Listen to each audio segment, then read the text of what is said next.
जय माता दी। प्रिय माताओं बहनों, आप सभी को चैत्र नवरात्रि की ढेर सारी शुभकामनाएं। आज हम आप सभी को नवरात्रि व्रत की एक अलौकिक कथा का श्रवण कराने जा रहे हैं। जो भी मनुष्य इस कथा का श्रवण ध्यानपूर्वक करता है, उसके समस्त दुखों का नाश हो जाता है और उसे सुख समृद्धि की प्राप्ति होती है। मित्रों, इस बार हिंदू पंचांग के अनुसार चैत्र नवरात्रि की शुरुआत 30 मार्च से हो रही है।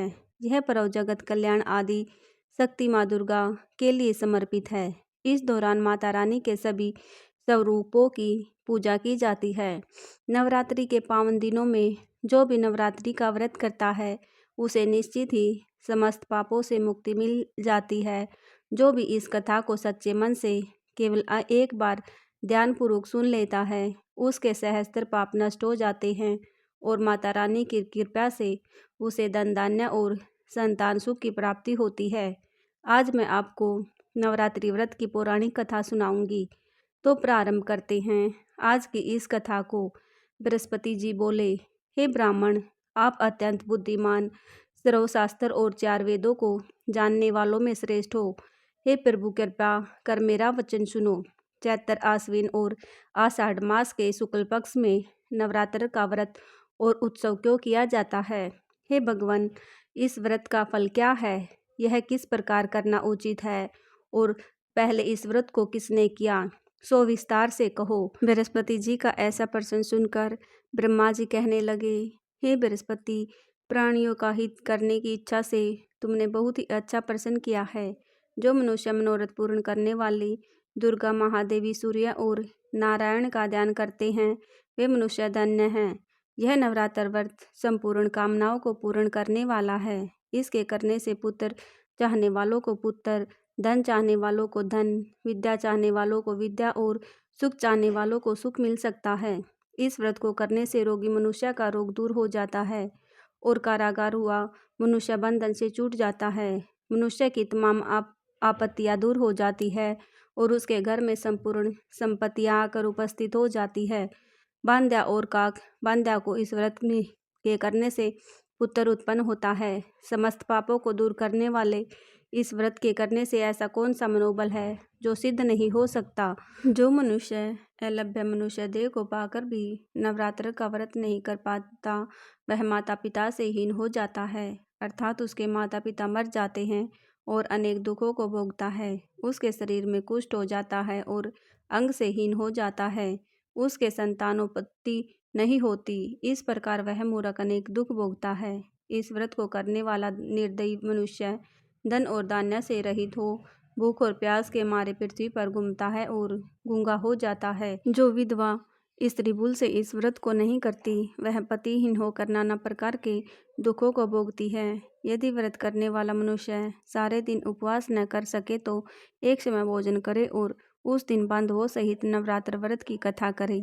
हे बृहस्पति, जिसने पहले इस व्रत को किया, उसका पवित्र इतिहास मैं तुम्हें सुनाता हूँ। इसे तुम सावधान होकर सुनो। इस प्रकार ब्रह्मा जी का वचन सुनकर बृहस्पति जी बोले, हे ब्राह्मण, मनुष्यों का कल्याण करने वाले इस व्रत के इतिहास को मेरे लिए कहो। मैं सावधान होकर सुन रहा हूँ। आपकी शरण में आए हुए मुझ पर कृपा करो। ब्रह्मा जी बोले, पीठत नाम के मनोहर नगर में एक अनाथ नाम का ब्राह्मण रहता था। वह भगवती दुर्गा का भक्त था। उसके संपूर्ण सद्गुणों से युक्त मनोब्रह्मा की सबसे पहली रचना वो ऐसी यथार्थ नाम वाली सुमति नाम की एक अत्यंत सुंदर पुत्री उत्पन्न हुई। वह कन्या सुमति अपने घर के बालकपन में अपनी सहेलियों के साथ क्रीड़ा करती हुई इस प्रकार बढ़ने लगी जैसे शुक्ल पक्ष में चंद्रमा की कला बढ़ती है। उसका पिता प्रतिदिन दुर्गा की पूजा और होम करता था। उस समय वह भी नियम से वहां उपस्थित होती थी। एक दिन वह सुमति अपनी सखियों के साथ खेलने लग गई और भगवती के पूजन में उपस्थित नहीं हुई। उसके पिता को पुत्री की ऐसी असावधानी देखकर क्रोध आया और पुत्री से कहने लगा, हे दुष्ट पुत्री, आज प्रभात में से तुमने भगवती का पूजन नहीं किया। इस कारण मैं किसी कुष्ठी और दरिद्री मनुष्य के साथ तेरा विवाह करूंगा। इस प्रकार कुपित पिता के वचन सुनकर सुमति को बड़ा दुख हुआ और पिता से कहने लगी, हे पिताजी, मैं आपकी कन्या हूँ। मैं आपके सब तरह से आधीन हूँ। जैसी आपकी इच्छा हो वैसा ही करो। राजा, कुश्ती अथवा और किसी के साथ जैसी तुम्हारी इच्छा हो मेरा विवाह कर सकते हो। होगा वही जो मेरे भाग्य में है। मेरा तो इस पर पूर्ण विश्वास है। मनुष्य जाने कितने मनोरथों का चिंतन करता है, पर होता वही है जो भाग्य में विधाता ने लिखा है। जो जैसा करता है उसका फल भी उस कर्म के अनुसार मिलता है, क्योंकि कर्म करना मनुष्य के अधीन है, पर फल देव के अधीन है। जैसे अग्नि में पड़े तृणाती अग्नि को अधिक प्रदीप्त कर देते हैं, उसी तरह अपनी कन्या के ऐसे निर्भयता से कहे हुए वचन सुनकर उस ब्राह्मण को अधिक क्रोध आया।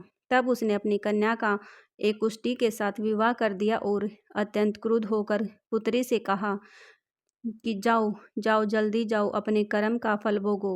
देखे केवल भाग्य भरोसे रहकर तुम क्या कर सकती हो। इस प्रकार से कहे हुए पिता के कटु वचनों को सुनकर सुमति मन में विचार करने लगी, अहो मेरा बड़ा दुर्भाग्य है जिससे मुझे ऐसा पति मिला। इस तरह अपने दुख का विचार करती ही वह सुमति अपने पति के साथ वन में चली गई और 92 कुश युक्त उस स्थान पर उन्होंने वह रात बड़े कष्ट से व्यतीत की। उस गरीब बालिका की ऐसी दशा देखकर भगवती पूर्व पुण्य के प्रभाव से प्रकट होकर सुमति से कहने लगी कि हे दीन ब्राह्मणी, मैं तुम पर प्रसन्न हूँ। तुम जो चाहो वरदान मांग सकती हो। मैं प्रसन्न होने पर मनोवांछित फल देने वाली हूँ।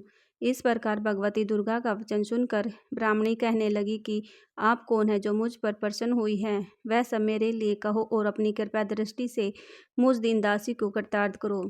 ऐसा ब्राह्मणी का वचन सुनकर देवी कहने लगी, मैं आदि शक्ति हूँ और मैं ही ब्रह्म विद्या और सरस्वती हूँ। मैं प्रसन्न होने पर प्राणियों का दुख दूर कर उनको सुख प्रदान करती हूँ।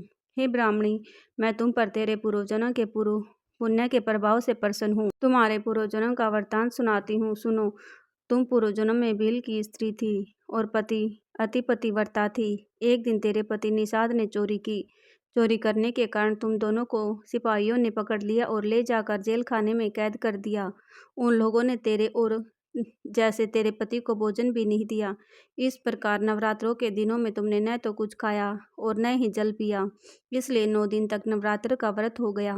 हे ब्राह्मणी, उन दिनों में जो व्रत हुआ उस व्रत के प्रभाव से प्रसन्न होकर तुम्हें मनवांछित वस्तु दे रही हूँ। तुम्हारी जो इच्छा हो वह वरदान मांग लो।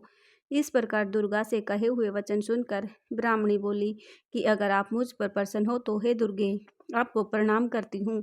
कृपया मेरे पति के कुष्ठ को दूर करो।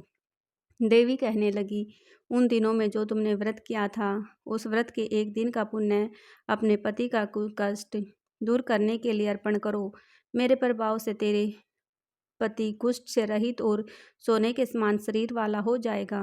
ब्रह्मा जी बोले। इस प्रकार देवी का वचन सुनकर वह ब्राह्मणी बहुत प्रसन्न हुई और पति को निरोग करने की इच्छा से ठीक है ऐसे बोली।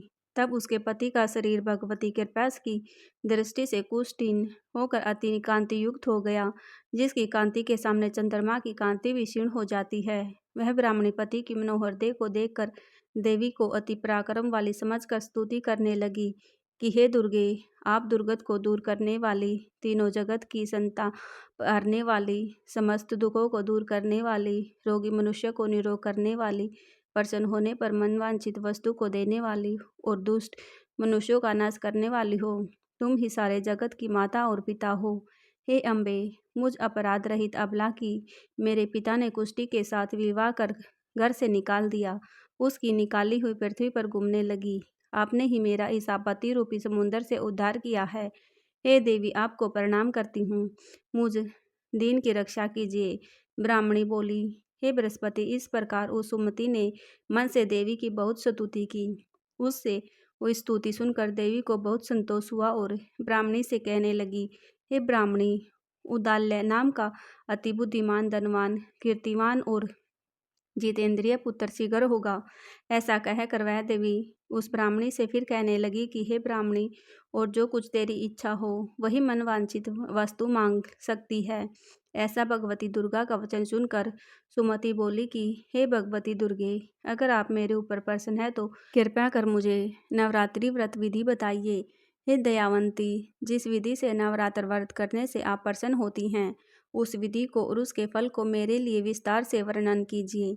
इस प्रकार ब्राह्मणी के वचन सुनकर दुर्गा कहने लगी, हे ब्राह्मणी, मैं तुम्हारे लिए संपूर्ण पापों को दूर करने वाली नवरात्र विधि को बताती हूँ, जिसको सुनने से समस्त पापों से छुटकर मोक्ष की प्राप्ति होती है।